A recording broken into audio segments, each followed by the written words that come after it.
Kisangani yangwana turobike bo palangana te toza à quelques kilomètres boko tazamba te bo vana na bandako muntu ata moko akokufa te muntu ata moko akozwa bunduki te robo na boite bo vanda tranquille ba FARDC baza kuna toyokani na bango donc tango toza kokota FARDC ata moko akobeta lisese ata moko te bango nyonso na bakonzi na bango tokomela bango bakokota epa na biso tosi toyokani tobengani makambo nyonso ezali déjà bien arrangé donc bozala tranquille toza koya po kopesa bino liberté alors Kisangani etongama kaka epai ya bana Kisangani.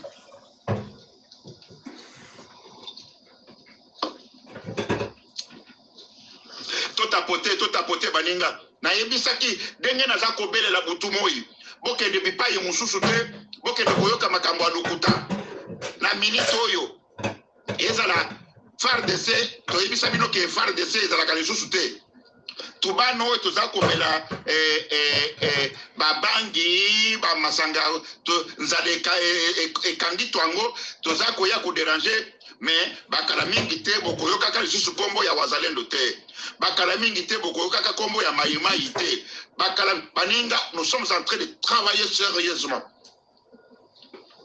tozali kosala busala moko bokondima yango veut dire tuba groupe nyonso ya babandi tuba groupe nyonso eza bombana na ba montagne bokomona ka yango lisusu te bokoyokaka yango lisusu te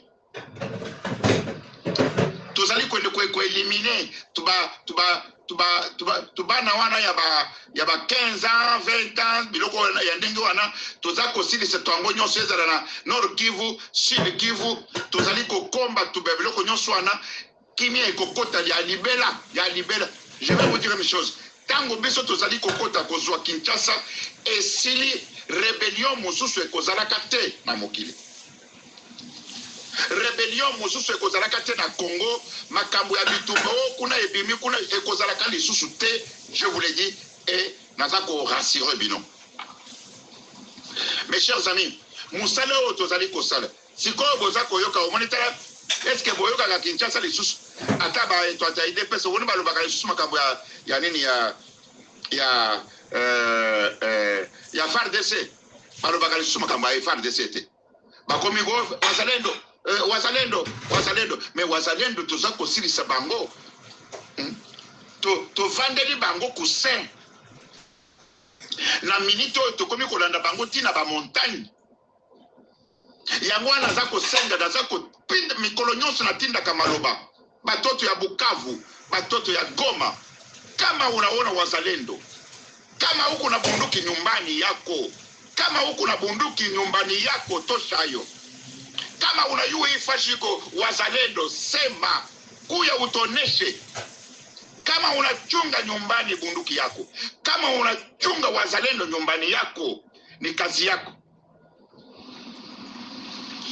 kama unachunga tu wazalendo nyumbani yako kama unachunga FARDC nyumbani yako kama unachunga munduki nyumbani yako aupende kutosha hayo aupende kusema ili fashiku wazalendo inakuangaria siku zote tu kunasema kama huko na maimai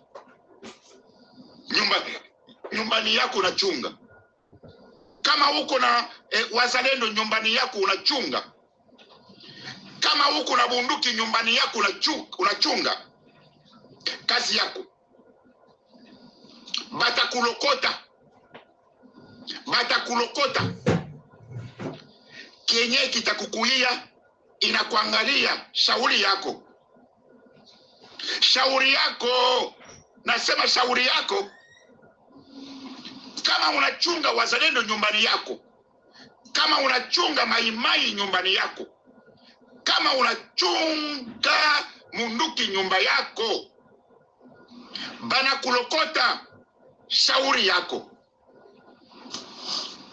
baki kulokota shauri yako nasema shauri yako bwana baki kukula mimi nasema shauri yako baki kulokota unachunga maimai nyumbani yako chunga wazalendo nyumba yako, unachunga munduki nyumbani yako, bakikulokota shauri yako, shauri yako, shauri yako, shauri yako, ili takufikia siyuwe, ili takukuia bwana siyuwe. Wakati yoi ndio wakati sasa hapa bwana, ni wakati sasa ya kutosha munduki kunyumbani yako, ni tuko wakati sasa ya kutosha kama wazalendo kukwako kuya waonesha bakubwa ya nchi. Maimai yeko nyumbani yako na yufashi kunyumbani yako kwa waonesha bakubwa ya nchi. Ukichunge maimai nyumbani yako, ukichunge wazalendo nyumbani yako, ukichunge munduki nyumbani yako, tukiilokote bakitoneshe shauli yako, shauli yako, shauli yako, shauli yako. Bande konangai naza kolobake baoyo nyonso bazali koyoka, soki ozali na munduki na kati andako na yo, soki obombi wazalendo na ndako na yo, soki obombi maimai na ndako na yo, tangulobi bobeta baona sase komi abomaki batu likoyela yo koyeba te, likoyela yo koyeba te. Obombi FARDC na ndako na yo, obombi munduki na ndako na yo.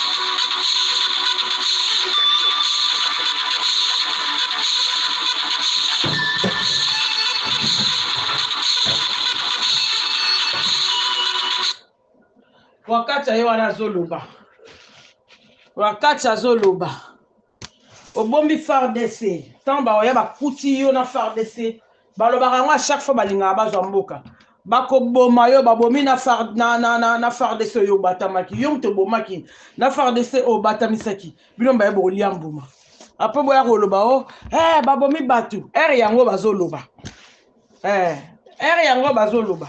Est-ce que c'est normal? On n'est pas en Amérique, hein? Un civil au gardien mundu qui l'a ndakuna. Voilà. Sans réseau qui est des okoma. Oya rotosa robika, oya rotosa pété véritable tosa robika yangoyo. Pour ça na intérêt à bino surtout na kacha mboka moko. Voilà.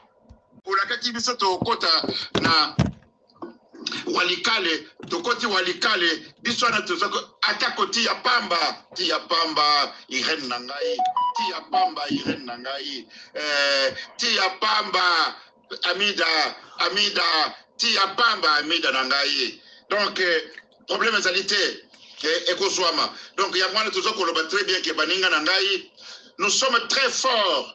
Na yebisaki bino ke babiloko bolenga te tangu boza komona ke ba sanction, tangu boza komona ke ba sanction États-Unis et lobi boye et communauté internationale et lobi boye Belgique et lobi boye ba lobi ba sanction. Na yebisaki bino ke il n'y a rien. Toko batu nyonso na balongwa kuna makambo toza kosala eza makambo ya mboka na biso, makambo toza kobundela pona lobiko ya peuple congolais oyo toza kobika toza kobunda pona biso moko. Jamais mutu mosusu ya libanda akoko ya koloba makambo na biso, jamais mutu mosusu ya libanda akoko ya ono bino pona nini boza kobunda te. Bakende kokota bitumba ya Israël kuna na Palestine, bakende kokota bitumba ya IRSS kuna baza kobunda biso awa tozali kobunda dignité na biso, tozali kobunda la liberté na biso, tozali kobunda pour la dignité ya nzoto na biso. Yangwana toza kobunda muntu ya koya koyebisa biso makambo contraire na oyo toza kosala ezalité.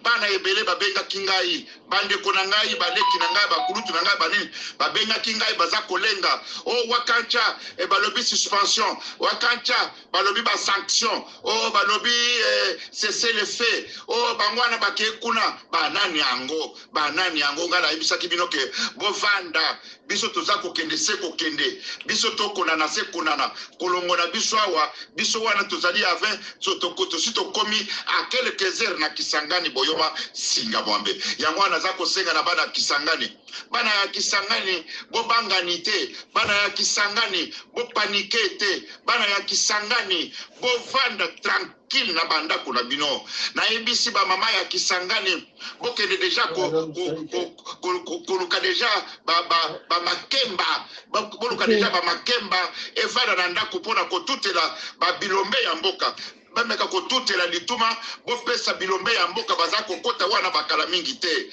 ba mama ya Kisangani boluka makemba bosangisanga oya kotela na oya mobeso ndenge bosalaka lituma wana bosangisango bobomba deja bilombe ya mboka baza kokota bilombe ya mboka baza koya bilombe ya mboka boyamba bilombe bokima na bazamba na bana te toza koya pour la sécurité na bino bokima na zamba te tokoya wana pour ko sauver bino bomoni ba barrière nyonso eza na kati ya Kisangani bokomona ngo lisusu te bomoni ndenge bato bakotela kabino na bandako jamais bokolala pongi boza ko ronfler ba porte ya kofungwama ba fenêtre ya kofungwama jamais muntu ata moko akokotela kabino lisusu na ndako jamais bakotela misaka yo na ndako babotoli yo telefone na yo jamais bakotela misaka balobi ke no bimisa mbongo yo oza nango jamais ba à chaque fois wakaka yaka boye omona lobi nango dande 1 ou 2 jours imokani kwe ekozalaka lisusu te tokoya mpona peuple congolais on peut parler déjà peuple wana mental ba barrière nyonso boza komona ekolongwa okozwa moto na yo otamboli 24 heures jamais omona roulage à télévisa yo jamais omona policier à télévisa yo jamais omona force du progrès à télévisa yo liberté totale yango wana toza koya kopesa bino bana ya Kisangani botuna sango epa biso tozali bato baza kotambola bato bakomele bato bakotambola 24 heures sur 24 heures kimia pepele makambo ezali ndenge elongo bani toza koya kotia mboka ya mibeko toza koya kobongisa mboka yango wana za kosenga bana ya Kisangani bokende na zamba te na bana bopalangana te bokende o boye na bana libanda te bofana na bandako na bino mais atako lisasi ekolela te po basoda nyonso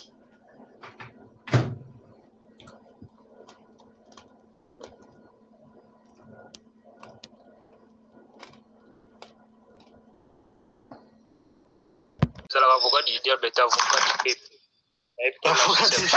Pardon. Ah, excusez-moi encore. On l'a pas. Avocat du peuple. Oui, dans la dernière intervention et par rapport à ce sujet, l'on a juste que il y a grave exact pour la rencontre de Tshisekedi na Kagame. Puisque Tshisekedi est déjà comme une souka.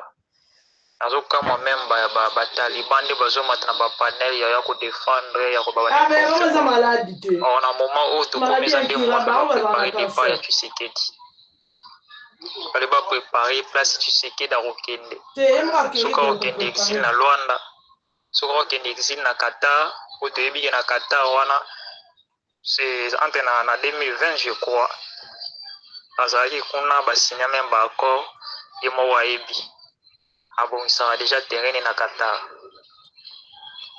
Et débat ya ba Rwandais, ba Nyamuleng et tout ça, ba ndeko to na tant ko PLD ya ko pesa toujours Rwanda ka Fox wana.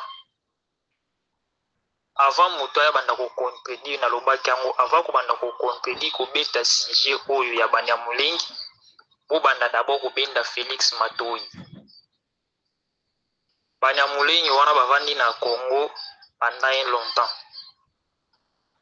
Mais si j'ai où ils allaient boiter, tu sais que les mots mutoyé nango, abandi ko confirmant que le bazar ba congolais. Ce qui ont raté est na secrétaire général ya UDPS, à le bazar ba congolais. Alors tous annonce si j'ai wana tout y à côté. Limbisa ndeko avocat noble ceux qui ndeko avocat si l'excellent ndeko Didi hein ngana le batala suka s'il vous plaît. Donc, eza sujet moko toko kozonga rango te to lo blabo wanda non. Bina lobaka partout na mata na lobaka eloko wana. Kozala na ba Rwandais na Congo to kozala na ba Congolais na Rwanda c'est normal. Puisque tout ça ba pays voisins. Et pendant que tous les pays voisins, tous les existent dans 4 Afrique, tozalaka toujours na ba Congolais, na Rwanda, puis tozalaka toujours na ba Rwandais na Congo. Et pour nanga eloko ezo poser biso problème. Que l'eau est grave, des problèmes pour na ba Congolais. Eza kozala na ba Rwandais na sol congolais te. Eza kozala na Tshisekedi comme président de la République, un incompétent, un inconscient. Moto akokoloba makambo même na moment akokoloba te. Moto aza incapable ya ko sécuriser peuple congolais. Yende moto aza problème. Et pendant que tozan na président babengi Félix Tshisekedi, boye baki to bandozalaka toujours na ba équation na mboka na biso, to bandozalaka toujours na ba problème na mboka na biso. C'est parce que les problèmes y on a déjà un président de la République. Même lorsque Mingba parle en agression Rwanda za ko agresser Congo. Et bazoluka comment to ko s'en sortir dans soi-disant agression.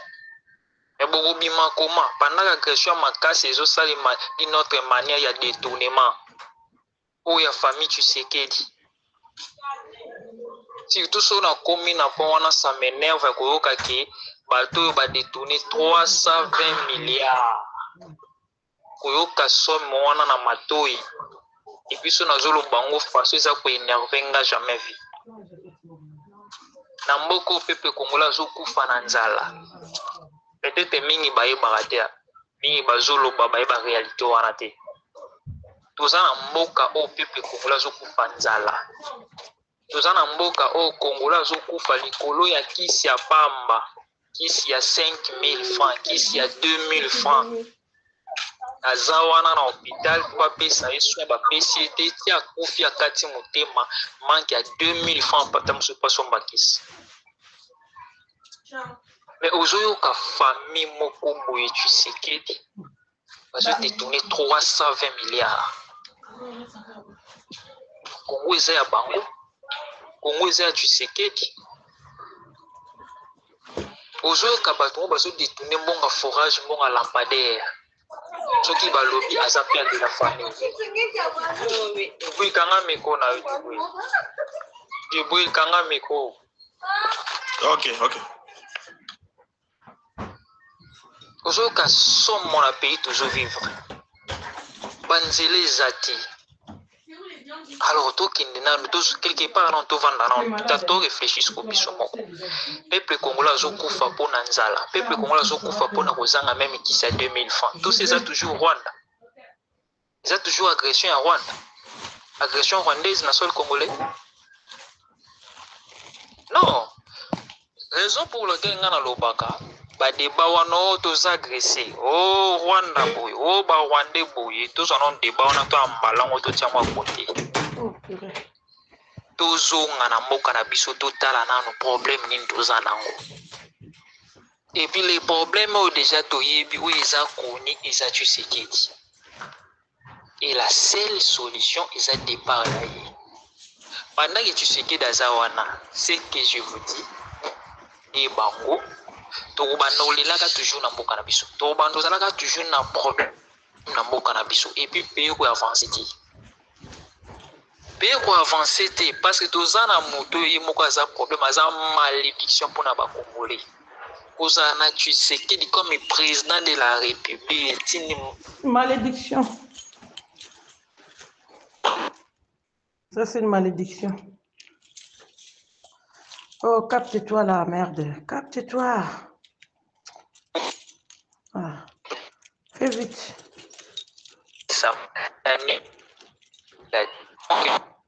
Des arbres qui ne fait plus. Ouais.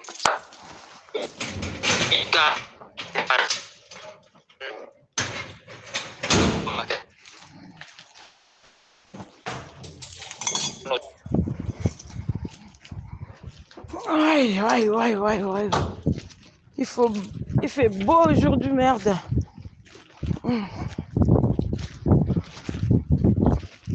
Hé, capte-toi, merde. C'est quoi ton problème là?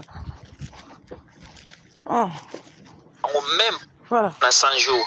Au pesa bango même pas ta une semaine. Et comme déjà tous en match, AFC 1-23, avec les grands libérateurs qu'on est Nanga. En tout cas, toi, on est là pour perdre.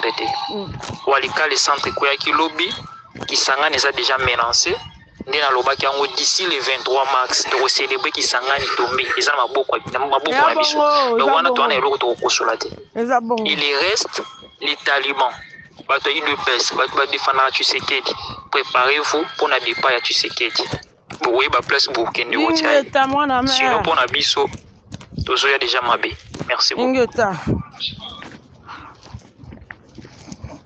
C'est de ça qu'il s'agit. Dit.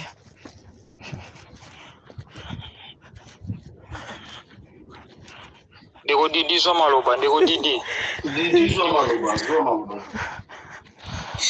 alors tu n'as mourega bon mourega za mabe mourega c'est école moi na kacha Congo moi son loba non vous avez moi bref parce que la ça il m'a demandé à mon mon chien mon par rapport à si j'ai mon repère au quota c'est vivement un moment mais la comprendre était noble na mais ko patienter moi mingi mais na moi je privilégier moi bato mususu na éviter ce problème na on vraiment noble bien modérateur ou comment. Allô, noble. Papa, on est un modérateur. Là, il y a un zalabateur. Il y a un déplacé dans le sable. Donc voilà. Ah, ok. Voilà un modérateur.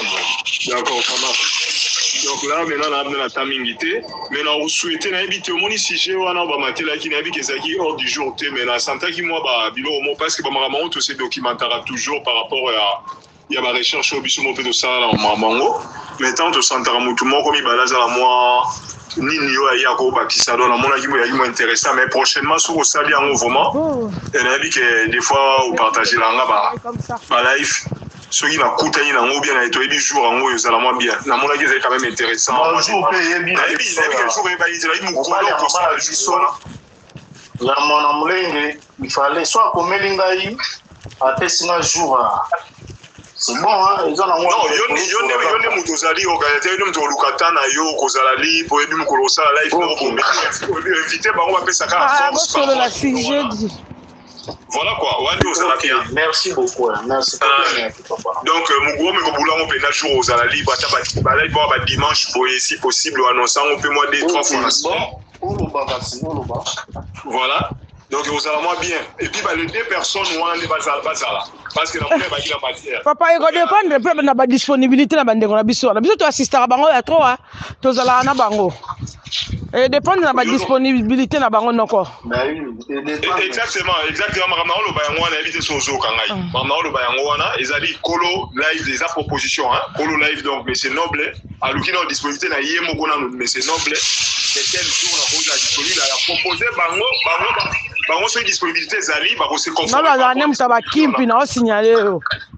Donc c'était dans ce sens-là quoi. Et vous allez moins mieux par rapport à ça. Mais pour nous dans le sujet à Makambo, la titre il y a une raconte Ange dans paradis. Donc mon frère Makambo autant tout bango depuis. Aujourd'hui ils sont comme insultés hein. Vous voyez que tout le monde a Makambo. Vous comprenez qu'avec Félix Vénam a longué zaté. Mauvaise gouvernance, tout le monde a une façon de rester à la parole. N'a été voilà de quoi changer. Ce sont des réalités de nos vivres. Et puis, il n'y a jamais la faute.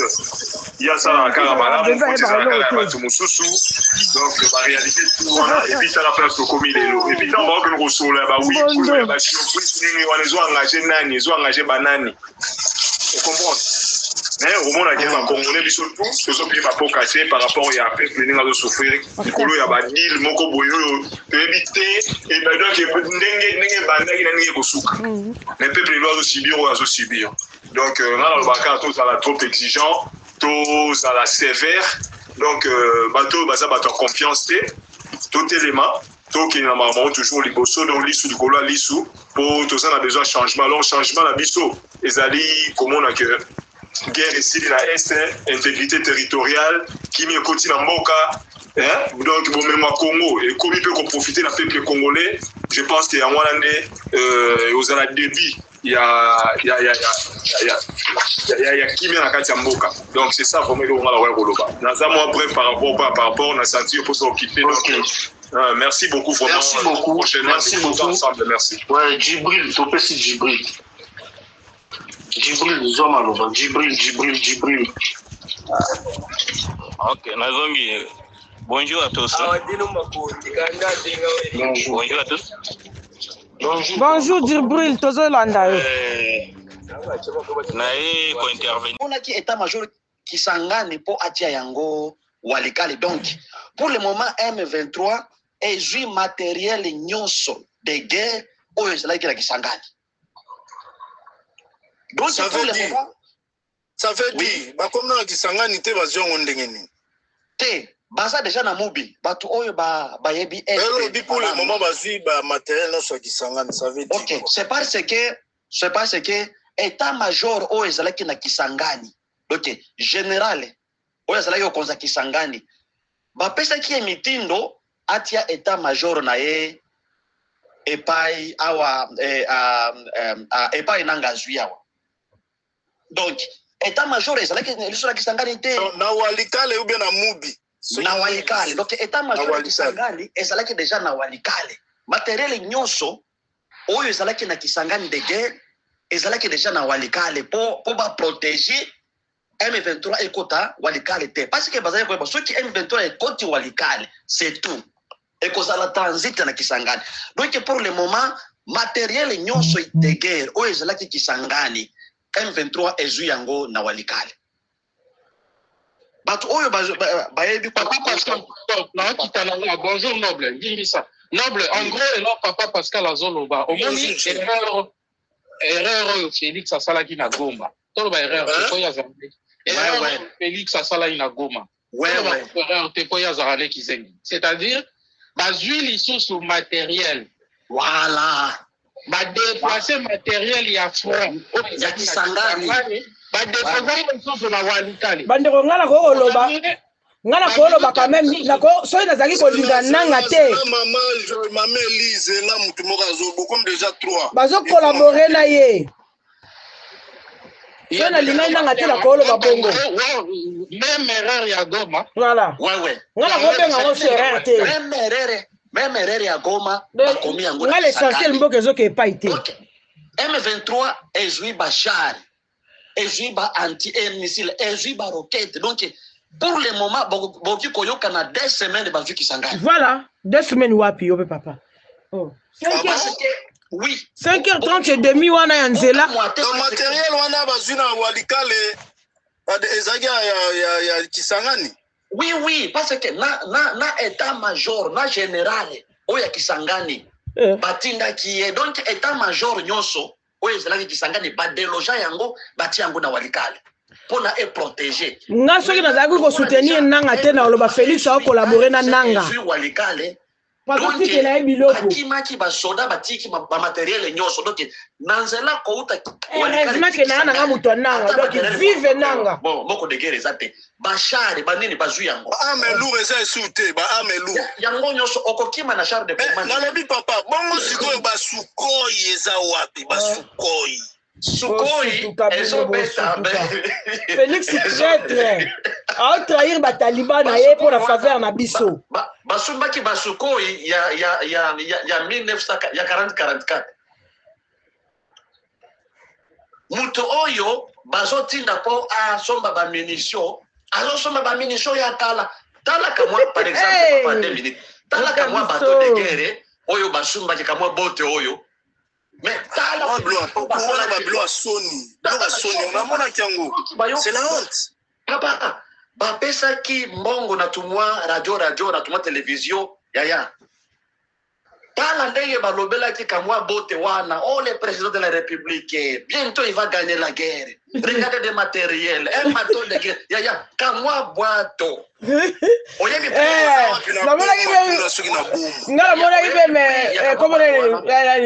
Patrick Wecha komio nanga bientôt tu vas dégager. Non Patrick attends ligala nanga te. Na Goma bagosala ngo même na $60,000. $60,000 yaya. Kana pesa yo élément mususu. omoni bade drone kamikaze oyo bana basumbi oyebi basombe yango combien 200 millions de dollars oro drone moko eza 15 millions mais balongoli na kesi ya l'état 200 millions de dollars yaya Rwandais aza Kagame te Rwandais aza Kisekedi na bato na ye merci papa bato baso buma biso nashite bato baso buma biso eza Kisekedi donc bango moko baza na sima ya guerre oyo po bayiba bazo détourner mongo noke kamwa mbongo wana ezokota na kesi ya l'état donc bazo yiba minere ya Katanga bazo yiba minere na ebito soki ya wapi balandini susu kamwa mbongo wana ezokota na kesi ya l'état donc boko situka awa na 2 semaines Kisangani ekwei merci beaucoup topesi maloba epai ya Izer merci papa papa no belangi na éclaircir yo parce que ndeko expliquer ki bien te au moins walikale bato bayebi te c'est la province ya Nord Kivu c'est les 3T oyo ka uzoka bomengo ya 3T coltan or na bimoko nyoso ezota na walikale wana rivière moko munene na ngomba emisaka or na rivière na emisaka pe na coltan na eta kuna na casterite pe sikoyo walikale pe eza carrefour stratégique papa avoka kanga micro kanga micro merci sikoyo walikale eza plaque tournante soko za na walikale wana oza na côté ya loboko ya gauche ok Kisangani en face na yo ok mwenga ti ok Kindu na côté ya loboko lisusu ya en face côté pe ya nase ya loboko non à gauche à droite katikati na droite lisusu nase ok nani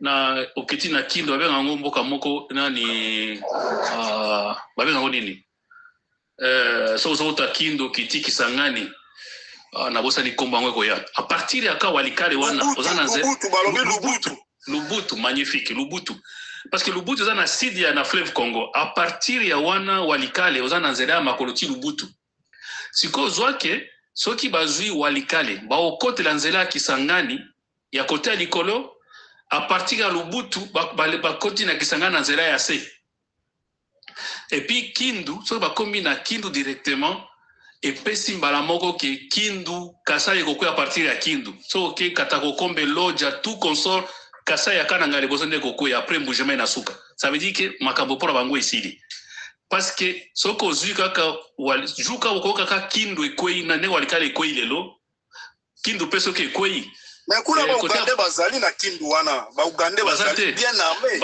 non na Kindu toza na camp militaire moko ba berevere ya ka lokando na lokando kuna na se ba kongola ba kolinga ko bwani ngo mata bwani na moni ngo mata okosani na lingina lo bana na batselo ko moko papa seka lo baki bande ko na ngai na bande ko banga sans vous mentir tant que vous avez ngalo baki a changer constitution je disais cet homme ici il est tellement dangereux parce que Félix Zana ilo ko moko buino biso ba ko to tiaki kate soki ake kosoa na antichambre makambo ya kati babetaka na kati kuna ya antichambre andi makanyoso oui soki amika libanda asona bandeko na ye bamelaka masanga na bashirasi na ye wana a changé makambo so tango a changer makambo c'est un conflit qui nous crée na bisika tout bandeko nanga bozoyeba te tata oyo Félix toza na buku moko avocat koyeba buku wana bakomaka tous les informations ya gouvernance bozoki nyongo esika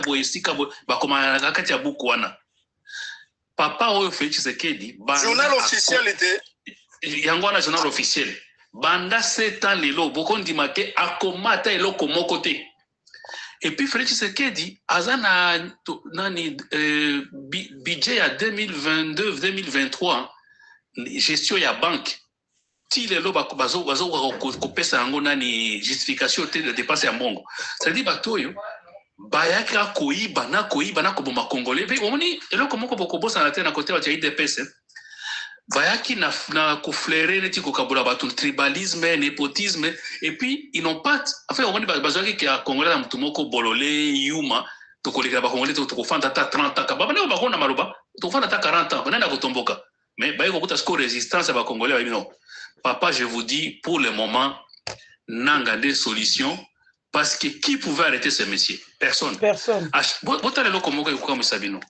Est-ce que vous voyez combien coûte un lobbying américain? Il faut compter entre 2 à 5 millions de dollars américains pour le lobbying et le belayo. Il y a des vidéos, moi, on a journaliste, moi, il y a nani, ici, aux États-Unis, chaîne wana poleka. Ne fiche que 15 minutes, pour même 5 minutes, on continue à 1 million, 2 millions, na chaîne wana.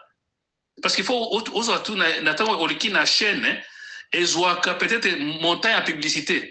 Est-ce que vous voyez que 3 secondes de publicité, entre 1 million à 2 millions de publicité? 5 secondes de caca. Parce qu'il y a le combien de minutes, ça peut tourner entre 6 à 7 millions, même 10 millions. Après, c'est que la chaîne. Mais bon, c'est le côté, gouvernement, c'est le côté. Oui, c'est le côté. Mais 500 millions, bon, on va 10, c'est rien. Exactement. On a qu'une proportion neti na publicité à 5 secondes, les autres coûtaient par exemple 5, 3, 4 millions. Mais on a lobby que basoda a besoin de foutre $500. C'est bon salaire. Salaire pas nanga salaire mati parce que ce qu'on dit salaire. Non, qu'on a l'okota, ba ko foutre na. Interview on a lobby soda comme gozo $500. A koko ma kozwa. Ni et autant na monoko Félix ya l'okota. Ni ya so. Na nina sali interview. Nalandaki yango papa noble. Félix raconte. Obi Félix tozoye baté. Ngana zo sa ndeko na biso ba batanga mibeko. Il faut porter maman Marthe plainte na ba tuai DPS plainte. Ils nous ont présenté un homme, un enfant qui a des troubles psychologiques. Parce que Moutou azolo balelo eloko lobi a changé, azana problème na Moutou. Ah ça. Ministre na ya premier ministre na oti kolobake. Mouto, c'est parce que le salaire double. Ça veut dire que vous aurez 50 000 francs congolais au commune à 300. 500 wapi. Voilà comment quelqu'un qui ment comme il respire. Parce que psychologiquement, Félix est malade. Et quand on comporte maman Marthe plainte, biso congolais, na bande connaît à famille qu'ils nous ont présenté un chef qui est malade. Un enfant qui a des troubles psychiques, à Kumbamboka na biso. On a été là, bazo peut taper fait. Bazu bon mengo ya Congo nyonso. Baki ne kopesa États-Unis, asala ngoni papa. Est-ce qu'ils ont Félix la maman Marthe pour bakaba bomengo ba congolais? C'est un type qui pense s'enrichir. Alors baki na biso ki a ba millionnaire na Congo. Asali bango na ba professeur nini. Ceux qui savent ba nekoné mon côté. Ndena lobi papa noble ba congolais bo telema. Ba afuta ki mbongo na ba panel ebele papa noble kutu félicitations. Ozo bundela mboka na yo. Donc, lobby Félix, selon Bagde Bakojenga Abinde, la chaîne wana soldat ndogozwa $500 à partir d'avril. À partir d'avril, ba soldat ndogozwa. Dans la vidéo noble, maman on a lobby que à partir du mois de mars. Non, non, comme la fait un mois de. Mais information du Félix la chaîne l'équipe américaine. Oui. OK. Alors, le Premier ministre $500. Voilà ce que contradiction à Bango Moko. Premier ministre Nalobaki à partir de la fin mars. Cherchez l'erreur. Et puis Nalobaki bien, Nalobaki, on a 300 et comme à double. Double, ça y est, la policier, Moko, on a soldat, Moko. 300 francs congolais. Voilà, francs congolais. Ça n'a rien. Ça n'a rien à voir. Mais Félix a $500. Voilà. Alors, il y a Sénégal qui va comme transformer Manioko à Massango et comme Manioko à farine. Non. Papa noble pour na chité. Et comment qui m'a pas papa. Na chité, papa noble, na ngina loba boy. Biso ba ngole to telema. Et puis danger na biso e uti ko sila à partir nanga telemi. Et puis ko mo na spek na ba kike. So to zaka mutu na kama beba baninga, er moko sala pe pose, utala soki ya yope mabeza na niveau nini. Parce que pour na ye yanga ni Félix Tshisekedi, nyozo sala na Congo ya yanga na ebité. Il est pour rien. Merci papa nom na chité na ngina ko tasiko kayo en tout cas merci les sous papa merci. Okay, merci beaucoup topesi Tabaru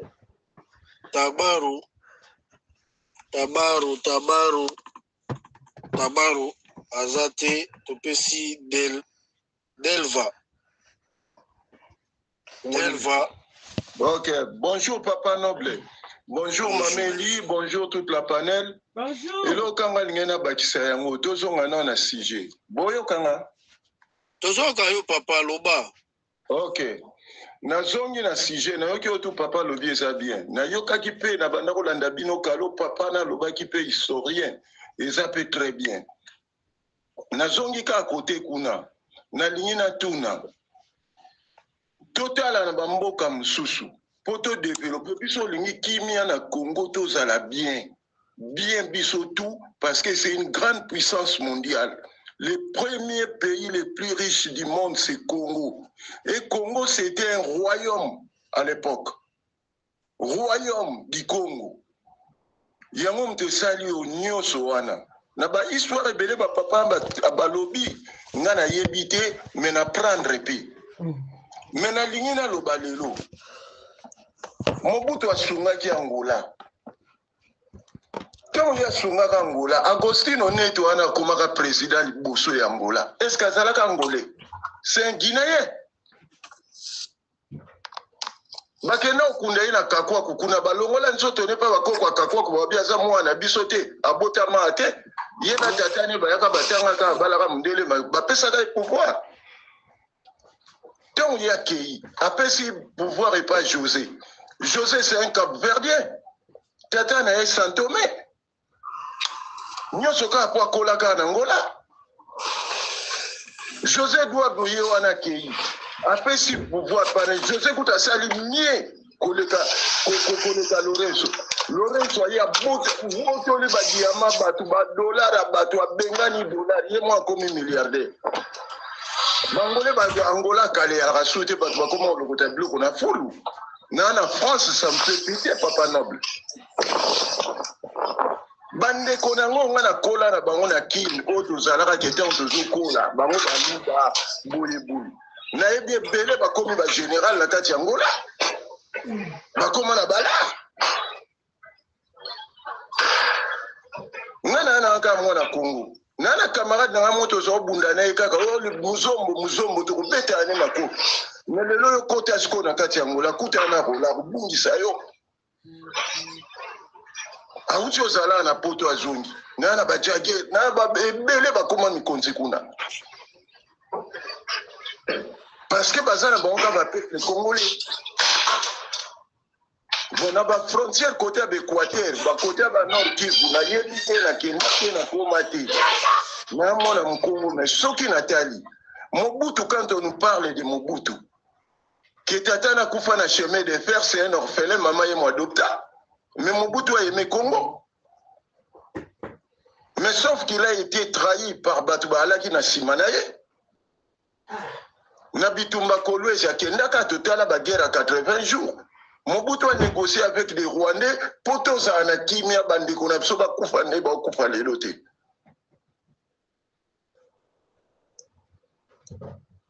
Donc tout l'Angola.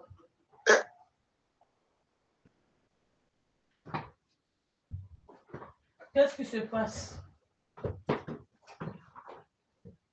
Pourquoi il? Wazi Sizo, avocat du diable, besoin Malouba. Ah là là. Bon. Le Belge sont allés chercher. Bon, on a très bien place. Les Belges sont allés chercher transplanter Burundais, Noirandais, Nanga ça comprendre makambo ebolo balobo. Yangana moni akobi ko luka en plata kapé bango moko moko acha ba komi na magistrature suprême te mais ba pesa bango ba poste. Pona ko boya lobi soki bango ba komi na poste akibokonzi batu ba bundisa bango. Na ministre so nanga komi na niveau ba che président na mboka batu ba bundisa bango za ba taliban. Baluba ba bundisa bango sikoyo. Mais tu vide bango na tamuke. De prisonniers à Équateur qui très petit na ba Belge, très dit na ba Belge. Bazana na Congo central tilelo. Soko tuni mutu, oza mutu on a Mongala. Mais Mongala Congo central, ba eko ça na chemin de fer. Ils ont demandé beaucoup de main d'œuvre parce que bango ba comme kokima na Zamba. Na pesa bino rapport qualité. Bomi tuna boy. Et si ka mundele à côté là na Congo central. Il y a combien de métis Kolekana Katanga na côté ya Maniema Kolona Basiti Kivu. Tout l'équipe on a ba métis na Kisangani pe. Pourquoi? Parce que Mukongo na stati na ye aboya kobala kobota na mundele. Et c'est pour ça que vous allez remarquer il y avait très peu même Mukongo abota na mundele te. Mais côté ya Katanga, côté ya Maniema, côté ya Sud Kivu, côté ya Nord Kivu ba bota na Kisangani. Ba bota mingi. Komoni. Na lui tout Ozaire Mobimba. Et puis côté moko pe Équateur ba bota mais mingité. Mais pour dire que Bande Konangai, le problème, ce n'est pas Koboya Moutoua Zanan. Ce que Oza Rwanda qui avant, au comme Congolais, ça n'a pas d'amboka. Tokoboya Moutouté, on a un grand terre pour accueillir tout le monde. Mais Bato Sande Libeko Yamboka Nenge Lobby. Et puis, Tokoboya Moutouté. Boyoki sikoyo, papa Uzer, ozongi kana même idéologie na bi mobeko ndeza la likonzi. Omoni sikoyo. Tout à fait, maman. Mututu azana se ya mobeko, tokotosa, toko avancer. Ya solo, siko idéologie wana ya IDPS akoloba ke oyo soki olobi contre gouvernement rwandais, idéologie wana ndeza idéologie ya Bokanga na miko bon, tozonga so na débat, tomoni de ba ange bakuta na paradis, tozonga na débat. Tozonga na débat na biso. Et voilà. Politique ya Congo. Situation ya Congo, tozonga so na débat. Walikali bazui. Tozonga na débat. Les alliés consoité, les alliés libérés. Les alliés tombés, bazui Walikali, les alliés libérés. Et si kanyoso AFC les alliés consoité. Tobani na papa Eric 5 minutes Pascal, Uzer, Maximus, Florence, Eli, ti na papa Odimba. Merci papa. Non, papa, maman na biso boani sokozali tia kono. Ngana tanimi. Ok, merci. Bon, moi je ne suis pas surpris de cette idiotie qui est au sommet de notre pays. À l'occurrence de Félicité. À qui vous avez affaire, terre. Ce monsieur a ça c'est une erreur monumentale que la communauté internationale a commettant pour appuyer cet homme à la présidente. Moi, je me dis chaque fois que lobby Sokaza sous président, il faut communauté internationale assez à peuple congolais pardon. Assez à biso pardon. Parce que je ne peux pas comprendre que l'État a perdu ses lettres de noblesse. L'État est dans la rue à cause de cet homme. Une matière politique au sommet de l'État. Je me pose des questions. Où est-ce que cet homme a pris la politique? Quand il parle, il ne tient même pas compte quelqu'un de la rue. Jamais. Moi, jamais. Jamais. Na uti kolanda analyse moko bande konabiso ya top Congo ba uti kosala Thierry Kabunde et les autres. Mais c'est triste. Si on ne va pas lobby la fait ce qui est, on peut se conseiller. Quand tu es un homme d'État, tu dois te contrôler. Quand tu es en train de tenir certains propos. Thierry Kabunde ne peut pas parler comme tout le monde. Un homme d'État doit avoir des réserves. Surtout, tu es un homme d'État, en même temps, tu es le président de la République, d'un grand pays comme la République démocratique du Congo. Tu ne peux pas parler n'importe comment. Vous avez droit à la réserve. Moi, je me dis, c'est que de l'ancien président. Mais c'est pas secret d'État est belé. Ah, ça. Parce qu'il y a la maîtrise des soins. Et voilà. Makamonion, son moto à lobby, est rattrapé, kaka. Moi, je ne peux pas parler avec des patins, des marionnettes. Alors, je suis dans la délégation à Luanda. Bakindi, pour Betty est P12. M23, Betty est 12. 24 heures. M23, là, qui sait que c'est inopportun aujourd'hui de parler avec toi. Na kokuta na Kagame na Lola. Kasukata za Lola. Lelo wana imabimi. Bakuta na Kagame. Sakolaka. Kilo kaka na Qatar. Normal. Oh, vraiment, c'est normal, dans l'état normal, c'est débile. Il ne peut pas soutenir cet homme. Il ne peut pas soutenir cet homme. Si vraiment tu es responsable comme un homme ou une femme responsable, tu ne peux pas soutenir cet homme. Un versatile, à Kolobalelo gauche, a changé l'hôpital, à Coco sa peuple, Botel a intervenu tout ça là, et il est quand même dans Facebook. Le militaire va toucher à $500. Le monsieur nous a poussé à tout à fait.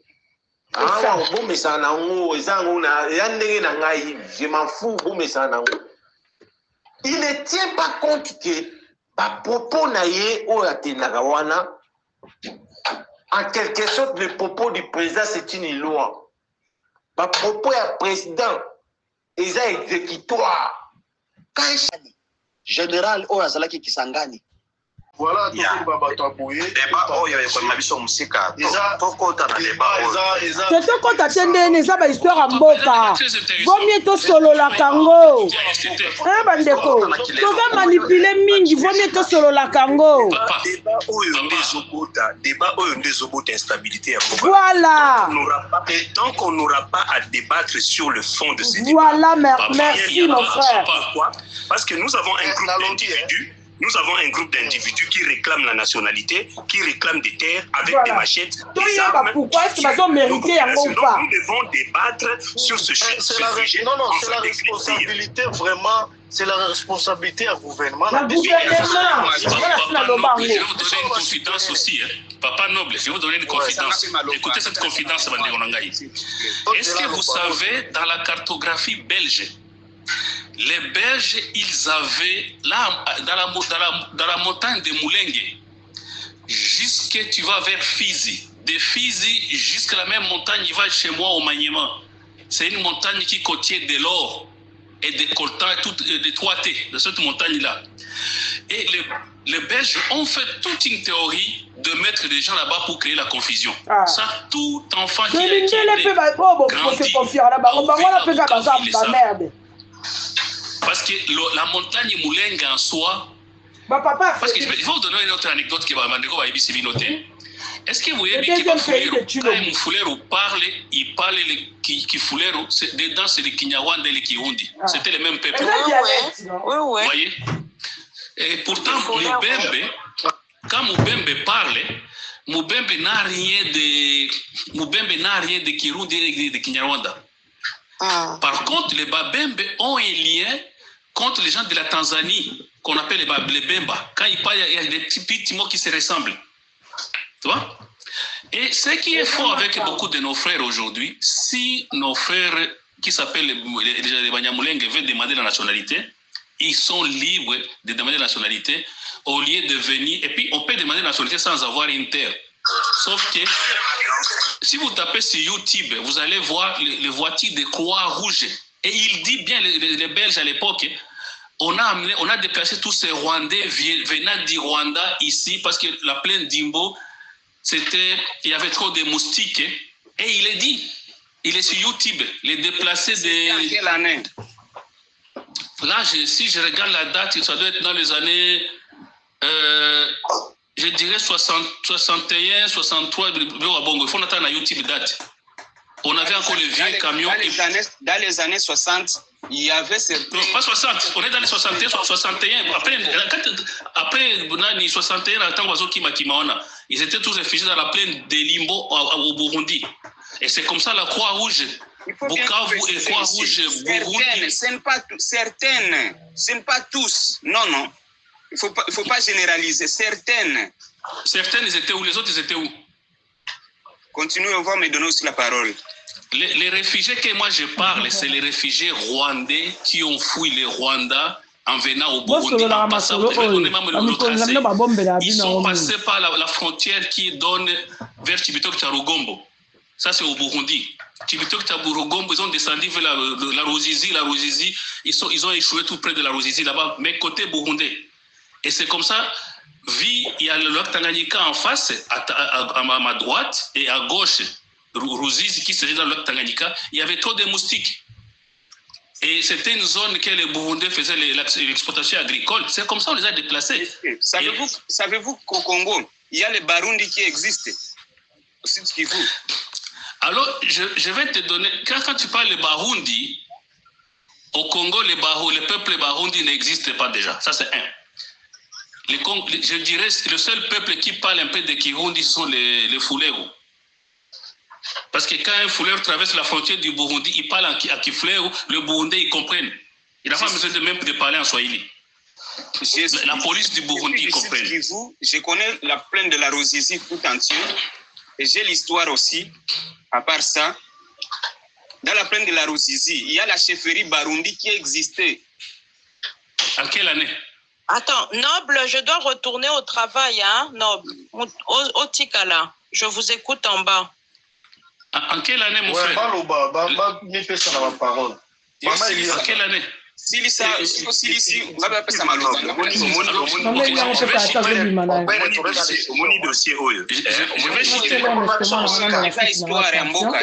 Excusez-moi la famille, excusez-moi.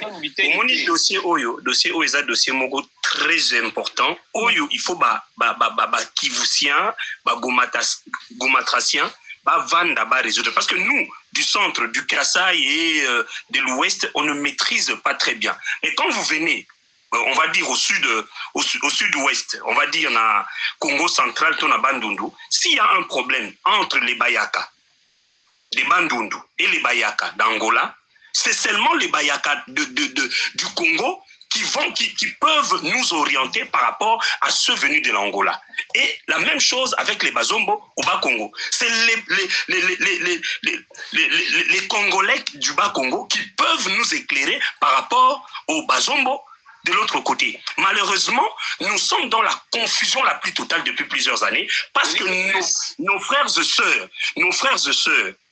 vous allez m'excuser, je n'aime pas ces termes de l'Est de la République démocratique du Congo, nous mettent dans le flou. Si un jour, le peuple de l'Est vont nous éclairer par rapport à ces problèmes, nous n'aurons plus de problèmes. Parce que nous sommes avec les Bazombo. Il n'y a jamais eu un problème. Nous sommes avec les Bayaka. Il n'y a jamais eu un problème. Ils étaient jusqu'à Moba. Et jusqu'à présent, ils sont encore à Moba. Ils font l'élevage, à Bilanga. Et puis, en fouillant côté Moulengue, ils se sont retrouvés à Moba vers côté Kalemi, dans le Tanganyika. Et ils n'ont jamais, ils ont gardé, là-bas, ils ne s'appellent pas les Banyamulenge là-bas. Ils ont encore un autre nom. Tu vois? Il n'y a pas une confusion. Il faut bien faire la différence. Les Rwandais de Goma, Massissi, les Rwandais de Goma et Massissi, c'est les Rwandais qui parlent, les Congolais qui parlent le Kinyarwanda. Et puis je vais vous donner des noms parce que Congolais parlent Kinyarwanda. Moi, mon père était directeur de prison à Rutshuru. Je connais bien les coins plus que je peux vous dire. Rutshuru, mon père, j'ai même fait 3e, 4e primaire à Rutshuru. J'ai étudié à Goma à l'école Karisimbi. On habitait aussi à l'office là-bas. Et on a été à Kabare. Et je peux vous dire, je comprends, j'ai voyagé au Burundi, j'ai voyagé au Rwanda, j'ai voyagé en Tanzanie, au Kenya. Et je peux vous dire, si vous dites ça, posez-lui la question. Les mêmes Rwandais qui sont installés à Moba, ils s'appellent comment? Ils ne s'appellent pas Banyamulenge. Il faut dire aussi, à peine arrivé au Congo, il y a un autre amalgame que beaucoup ne parlent pas. Vers Bukavu, il y a vers les Bashi. Je vais vous raconter la vraie histoire, ils ne vont pas me contredire. Le Belge, en pour sachant... Je vais vous contredire parce que j'ai... Voilà, vous allez parler. Je vais dire aux Congolais qui sachent cette information aussi, qui connaissent aussi peut-être. Le Belge, ils ont divisé le royaume du Rwanda parce qu'ils gouvernaient aux parentés cousins. Et chaque cousin devait gouverner une certaine localité. Et ce qu'on appelle les cousins aux Belges. Qu'est-ce qu'on fait les Belges? Les Belges l'ont déplacé dans un territoire au Congo, on appelle Akabare, tout près de Bukavu. Et ce territoire aujourd'hui, il a même changé le nom, ça s'appelle Kabare. Et il est venu avec tout ce contingent, tout resté là-bas. En croyant que les Juifs vont s'arranger avec son cousin qui était au pouvoir au Rwanda, il va retourner. Et peu à peu, il est resté pendant quelques années. Et puis, les Belges ont aussi trouvé le terrain d'attente. Une partie des gens de cette famille royale du Rwanda est retournée au Rwanda. Une autre côté Burundi, vers Ngozi. Il y a aussi un des cousins du roi qui s'est battu avec son frère roi qui était au pouvoir. Et il a fui vers Ngozi au Burundi. Il a fallu quelques années après pour qu'il revienne au Rwanda quand ils se sont entendus avec son cousin qui était roi. À chaque dynastie du Rwanda, quand ça a changé, il y a toujours eu des guerres fratricides entre la famille royale. Parce qu'ils n'étaient pas d'accord, celui qu'on va hériter, qu'on doit le royaume. Et ça, tous ces frères ici, si tu es du Grand Lac, tu dois connaître ça. Et puis l'autre, il a dit ici, il était historien, il doit savoir ça. Demander à un Burundais la guerre de Ngozi de la famille royale du Rwanda. Ça existe dans les documentations. Bon, ndeko mususu aloba wana. Oui, Karisimbi Sabinyo là-bas, oui. Ndeko wana mususu kwa aloba. Merci, papa. Pascaline, ceux qui passent. Pascal, ceux qui... Tabaro, nano, ngade na banda. Oui, c'est Tabaro. Oyo ndeko nanga oti oyo mususu oyo bandaki oyo chercheur likambo lobaki ezali vérité na uko loba te ki eza vérité te oyo ndeko nanga mususu oyo nga na landi auti koloba yango nyonso ezaka ba vérité siko ba vérité wana nyonso mibale soki tosangisi yango tokokuta ke biso nyonso tosaka batu moko batu moko na ndenge nini po avant indépendance bato wana bazalaki oyo bozobenga banyamulenge po naloba yango awa bofinga azala dirkap ya Mobutu akomaki dirkap ya Mobutu moto oyo kobotama te lelo kaka lelo mbala moko komi dirkap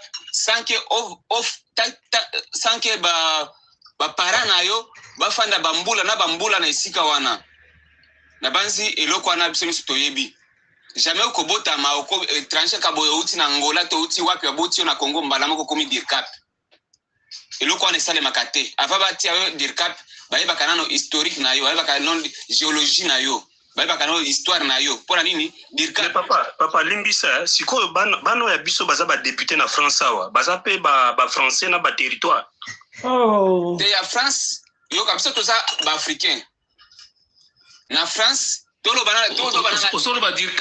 Bisengimana. Alors, je vais t'expliquer. Bisengimana, il était le premier ingénieur électronicien. Il y a domaine où on a salaka il y a courant fort. Naba italien, tant que c'est ici que là, si Bisengimana, il y a des parmi les génies civils à barrage Inga. Ça, c'est du côté que beaucoup n'en parlent pas. Pour attendre na Congo. Et c'est les Belges qui ont recommandé à Mobutu un certain Bisengimana, vu son savoir, sa capacité de travailler. Et puis Mobutu savait qu'il était rwandais. Mobutu savait. Tolo banano, wamuke. Est-ce que vous avez vu qu'il y a en Afrique, et ça Babantu, Banilotique, des un peuple majoritaire en Afrique. Na base que na histoire et le qu'on a toé biango. Si qu'on a est na biso, kozanga banilotique ezali ekozala te pona nini na est toza esika ya est Afrique excusez-moi tika banilotique appelé le peuple rwandais seulement il y a des nilotiques au Congo mais pas au Kivu en province orientale même au Rwanda c'est pas des nilotiques la province orientale sont les Alours et les Solo s'il vous plaît parmi les Kassai il y a des nilotiques. Même Epenge Bozolo va Epenge. Non, c'est pas des nilotiques. Il n'y a pas de nilotiques au Kassai. Apparemment, vous avez une histoire de vendre dernier pour un Iban Fouka, bien dans la Taliban. Noble. Tout ça, l'actualité dans Mboka très important. Tout ça, Mboka. Babylon, quoi, histoire, tout ça. C'est important. C'est important. Sur le besoin de l'actualité, Mboka, nous allons partir à Camboyo. Maman Eli, ce qui est important, ça nous sert à quoi ce coup? Mais il faut qu'on y ait une histoire en abino. Il faut qu'on y ait une histoire en abino. Il faut qu'on y ait une actualité en abino. On va faire quoi en abino? Bolata ena libera na mito na bino bandeko na bino mo bondo rejeter bango kaka. Tu rejeté Moutouté, mais tu obis c'est bon moment était que comment na griffe ça ba lobi na mutuli kamba singio longwa kuna Rwandais ba mona ngwe nji makambo oyo Congo ekotika la kozana kimia te ngala lo bango Congo eza na besoin ya makambo na te Congo eza na besoin ya leadership sérieux soki moko tozo ina na soki yo zolo ba ke tozo ina muninga azate leadership wana soki kaka ba faiblesse ezali ya modèle oyo bando ningana. Faut arrêter là. Arrêtez de mentir aux gens qu'on n'aime pas certains Congolais. Il n'y en a pas Congolais. Ça c'est un faux débat. C'est un faux débat. Au moins le Congo, nous avons besoin d'un leadership sérieux. Un leadership. Moi je dirais pas un leadership. Moi je dirais que Mobeko. Moi je dirais pas un leadership. Moi je dirais que Mobeko Amboke ça la likonzi mututo za na Mobeko. pas leadership. Maman Eli, papa, a besoin mon côté. Oui, tout ça a besoin mibeko. Na bamboka mususu mzoto ye awa, chokuti mibeko constitution na bango mutu tout. Azana senango. Voilà. Oh. Voilà. Ouais. Nalobi ndeko nanga. Limbi sanga ndeko nanga Eric Nteka. Ça c'est Eric Nteka. Ça c'est Eric Nteka. Est-ce que je peux parler s'il vous plaît? Est-ce que d'accord loba s'il vous plaît? Ngala loba boy Eric Nteka. Yokanga ye na koza la peke na bungi me bolu kabo yokanga nanu ngana lobi boye na minicho na mboka oyo ke ezo permettre ke mututu même oyo obtenir kaka nationalité ya pamba akwa ko postuler même tina présidence ba ko pekisa été noble azali na mboko ngana azali na minicho oyo azali wana boko mututu même obtenir kaka nationalité quelle que soit couleur à postonayo, au qu'on postuler même la présidence, mais bako beto frimbu bako longola yo na kati ya urne. To mona on a Christine Tobira sur Tobira. A koma kiti na ministère, a gérer qui peut poste à ministre. Mbalo eleki araboye. Peut-être que tu vas éviter maintenant la réformation même il y a Liban même na Congo na landaka. A koma a postuler kiti na présidence. Mais na urne nem tu banila kiango. Ba français ba bi yé to ko tchena mutambo ka sauter obtenir nationalité ko obtenir de ba kasaki na irne moye mutaloba ezate moye bitumbe uta gauche droite ezate soki congolais ko koma mayele française de souche aza et le côté français mundu azala raté français mundu azala raté eza ya papier azwami na esclavage yango na lobite eza ya papier to benga ngo bango ba pesi yango ba aza esclave ayaka na mboka na bango sikanga na loba ndeko nanga Tobira aza mutu mundu lokola ngana bino ba memi na esclavagisme tina mboka na bango na ba il ba tieye c'est-à-dire bango ba pesa nationalité bango ba pesa ki nationalité wana eza ya papier bango baza ba congolais te bango baza ba rwandais boti kanga bongi sanga fil d'idée bongi sanga fil d'idée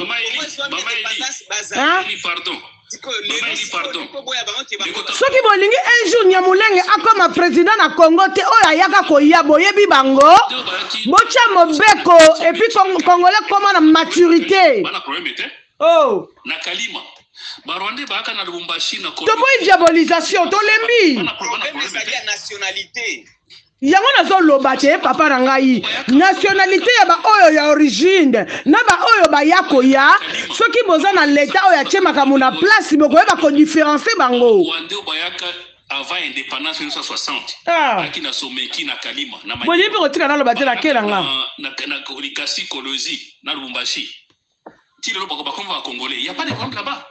Il faut le dire, il n'y a pas de il n'y a pas de problème là-bas, mais là, il va postuler comme président. Quand il va postuler, mais la bango. Postuler, mais la bango.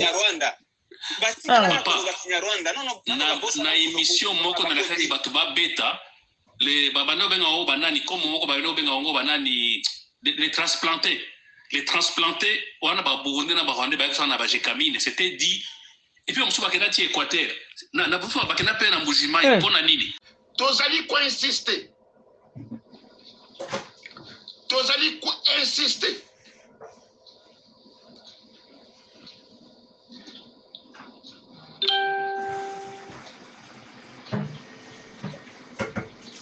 Tozali ko insister.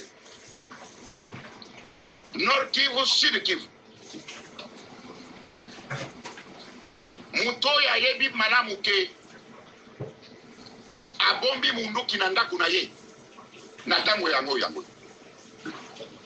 Muto ya yebi ke abombi maimai na ndaku na ye tango yango. Muto ya yebi ke abombi wazalendo na ndaku na ye tango yango. Na tango biso moko to koyeba tosito tindi bato. Tu engagé batu baza kotambola butu moi baye kofunda yo ke ozana munduki na kati ya ndako na yo baye kofunda yo ke yo obombi maimai na kati ya ndako na yo yo obombi wazalendo na ndako na yo likoela yo koyeba te shauli yako shauli yako shauli yako shauli yako shauli yako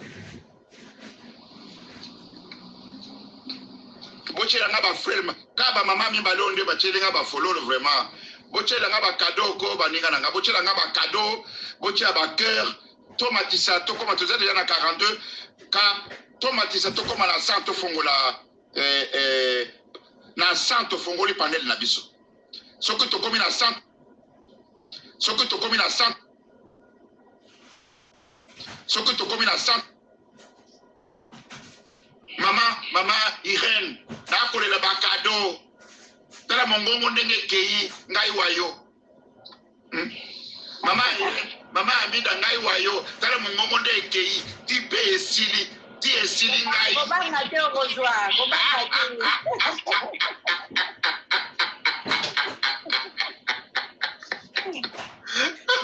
Unajua kwetu akutoke boy. Akutoke boy wangu. Akutoke boy wangu. Balinga, tozali a quelques kilomètres na Kisangani boyo masinga mwambe. Ngaye. Balobike, basuki wana, siko basuki wana, tozala centre ya Walikale. Tozala au centre ya Walikale. Vous savez très bien que ceux qui biso to kangi sika et silipe ezate ke baroya kolongola biso ta faire de ces kufa. Faire de ces la kasusu siko ba mercenaire ba to kimisa bango. Ba bongo nyonso bazalaka na moto te ba mercenaire ba kima. Sadek akima, sadek akima to kimisa sadek. Lelo to komi kwa bongo nde wazalendo asakana na biso wazalendo azoka masasi wa azoka bindu wa to kimisa sadek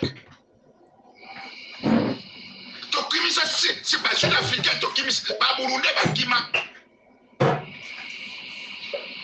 FARDC bunga ezalaka lisusu te ba mercenaire ba kima otuko ba biso ba tuto tolobela na voiture pour faire yango kokende vraiment totala tokofongola panel na biso tokomi na 100 oh non boye te nous sommes très forts. Wakancha na yebisa kibino ke toko défilé ya 30 juin na kati ya Kinshasa kini Malebo.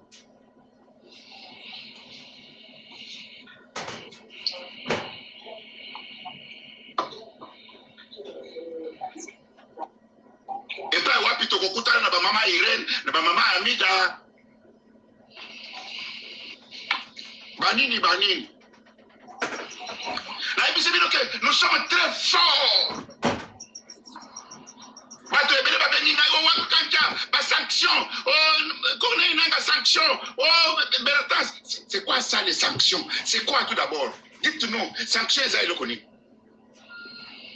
sanctions eza nini balobi c'est le fait botelemi wana qui vous a dit ça nous concerne ça ne concerne pas voilà pas c'est le fait kuna bomonaki Félix na Kagame est-ce que bomonaki biso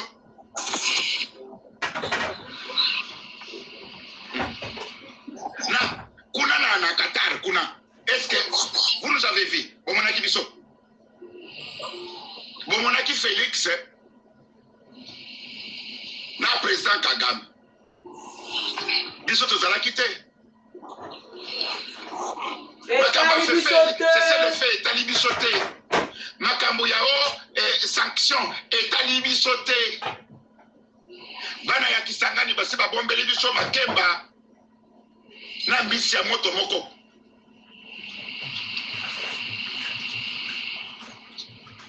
bana ya Kisangani boyema singa mwambe babombe babenga babi wakacha awa Makemba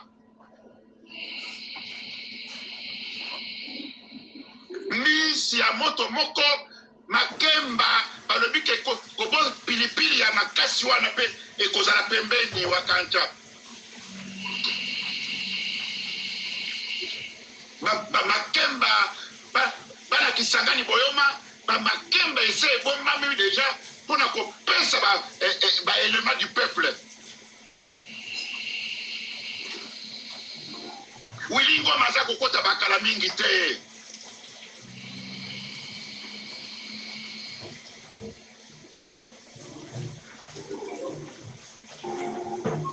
bande kona ngai eloko eko stopper biso eza tota pote tokoma na centre fongola panel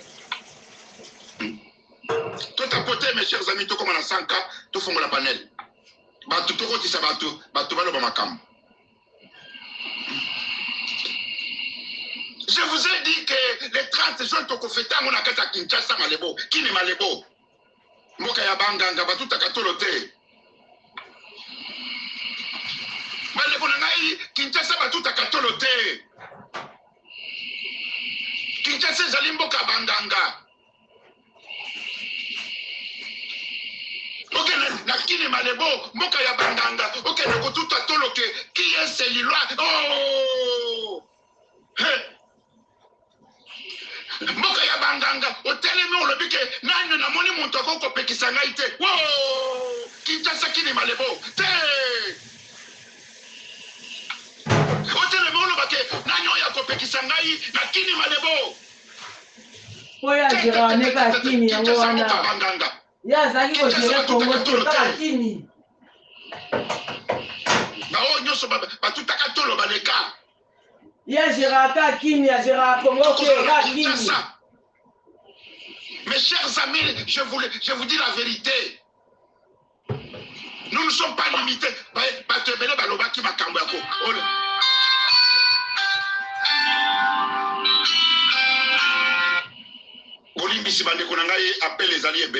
Ah, allô?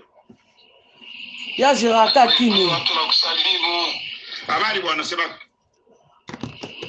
Nakusalimu mheshimiwa. Aksanti wangu, aksanti bwana.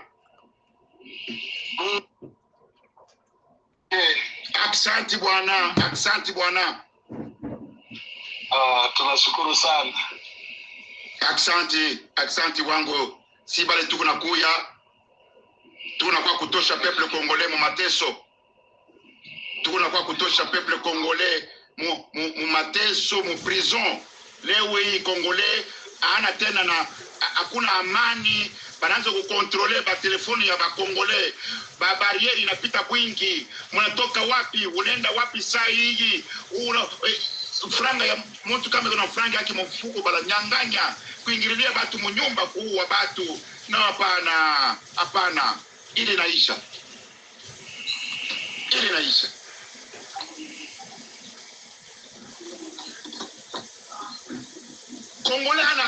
Congolais aza sous liberté. Ba barrière na ba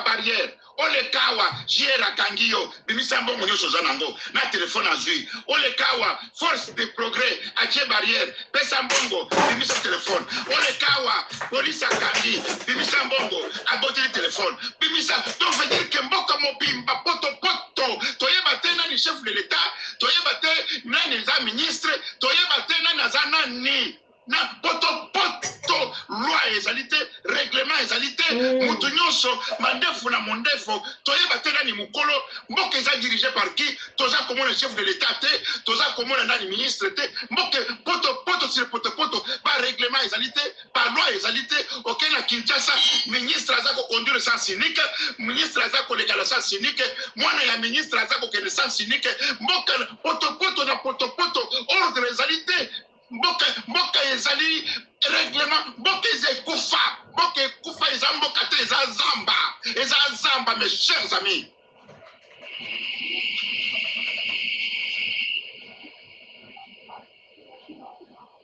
Moi si ya député aleka boye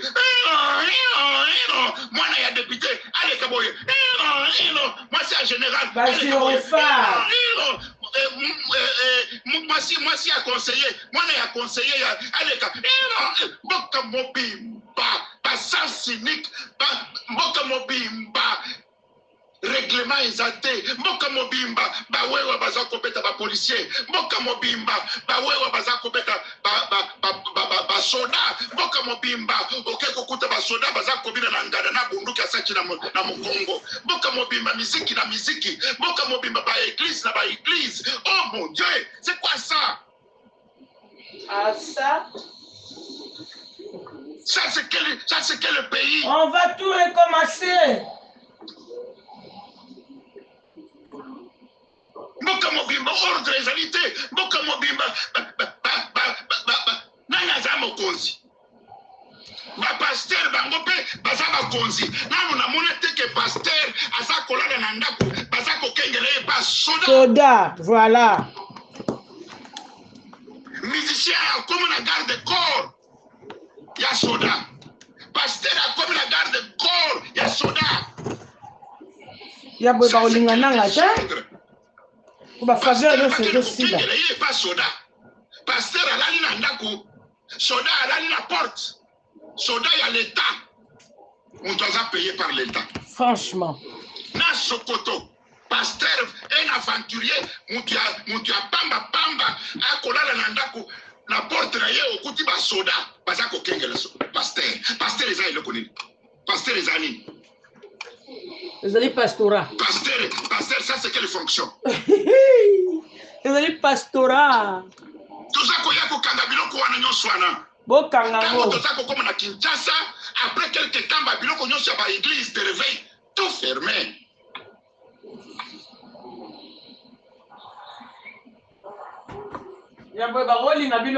Toutes les églises de réveil, Eko Kangama.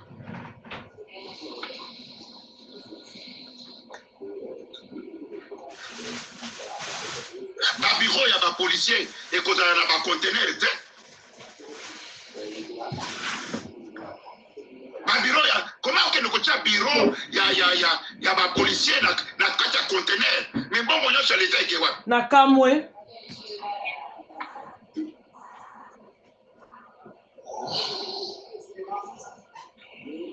tout à côté tout comme on a ça comme ça tout fongola panel na biso.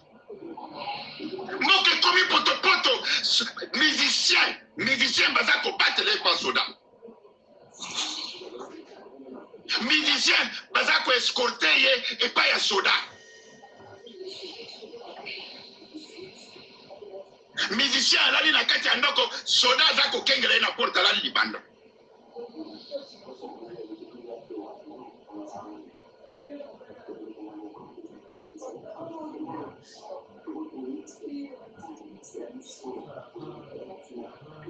Pasteur alali na kati ya ndako basoda alali libanda na porte aza kokengela pasteur tomoni na ba cortège ya pasteur aza na cortège ya basoda.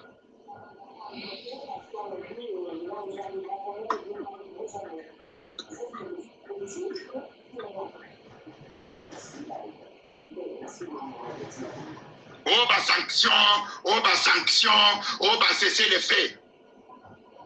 Qui vous a dit que Makamba a cessé les faits, Talibiso? Qui vous a dit que la sanction et que ça le impact?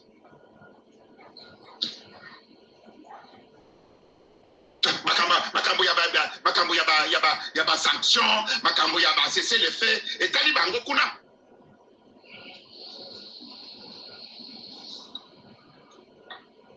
Makambo n'est Talibiso te.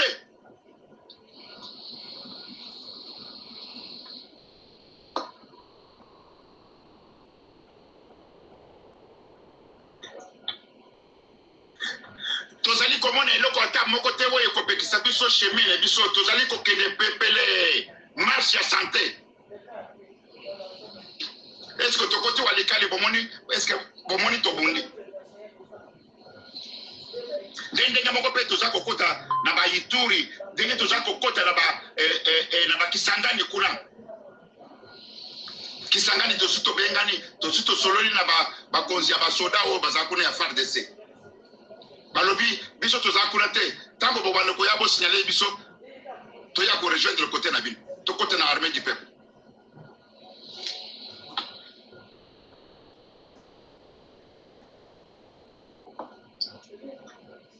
Ya mwana toza ko mobiliser soko bana Kisangani bazali awa bana Kisangani bo paniquer te. Soki masasi mibale misato ebeti bo paniquer te kokata bana na zamba koko kima na bana na zamba kokende boy na bo paniquer te. Pona koyebisa bino ke toza koya na tranquillité ya mwana za koloba très bien ke tango tozali koya bo bombela biso lituma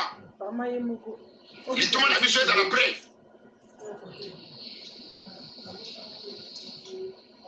Mama moko akisangana abengaki ngake owakancha lituma ezali déjà prêt. Bakataki déjà makemba oya kotere na oya kotere te lokola basangisaka wana ezali déjà prêt makemba nyonso eza prêt. Mbisi ezali déjà na mutala kata bakocha yango mbisi ezali déjà mama ya Kisangani abengaki ngai.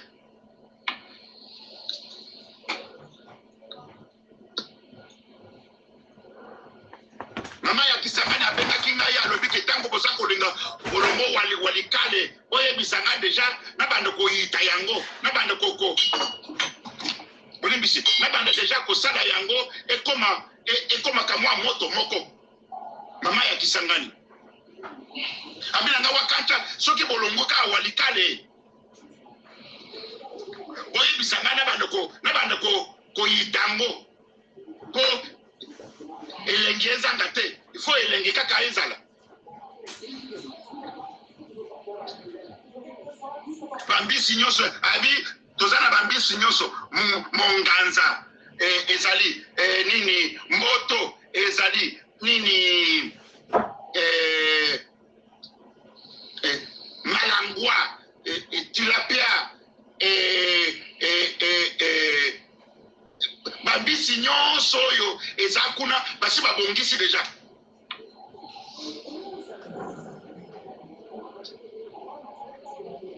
Bamama ya Kisangani babengi nga balobi ke ezali deja basi bakati makemba.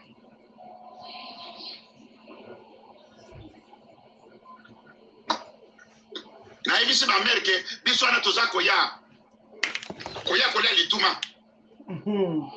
Tokoti walikale mission eza musala eza kosala masiko yawa tovandisa nano administration ya sika na kati ya walikale.